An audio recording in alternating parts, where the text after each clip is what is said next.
India தென்னாப்பிரிக்கா அணிகள் மோதிய முதல் டெஸ்ட் போட்டியில் முதல் இன்னிங்ஸில் இந்தியா பேட்டிங் வரிசை மோசமாக சொதப்பியது.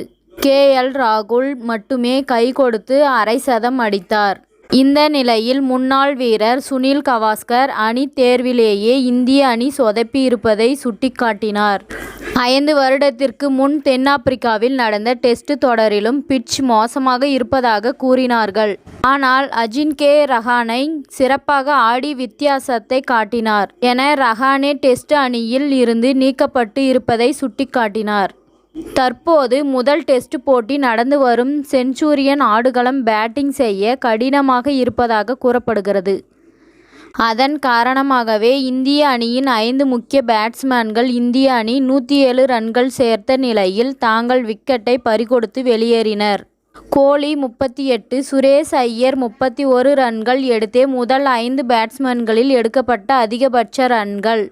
அதன் பின் ராகுல் 70 ரன்கள் சேர்த்தால் இந்திய அணி 59 ஓவர்களில் 8 விக்கெட் இழந்து 208 ரன்கள் சேர்த்தது.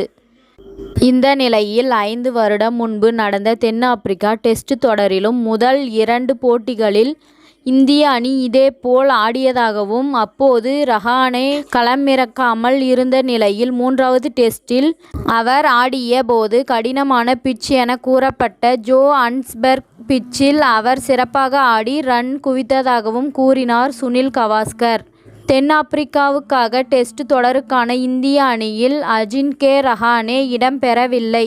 அவரை டெஸ்ட் அணியில் இருந்து நீக்கியிருந்தது BCCI. ஆனால் இதுபோன்ற வங்கதேசம் வெளிநாட்டு சூழ்நிலைகளில் சிறப்பாக ஆடும் அனுபவம் கொண்டவர் அஜின்கே ரஹானே என சுட்டிக்காட்டினார் சுனில் கவாஸ்கர். இத்துடன் இந்த செய்தி முடிவடைகிறது. நன்றி, வணக்கம். மீண்டும் அடுத்த வீடியோவில் சந்திப்போம்.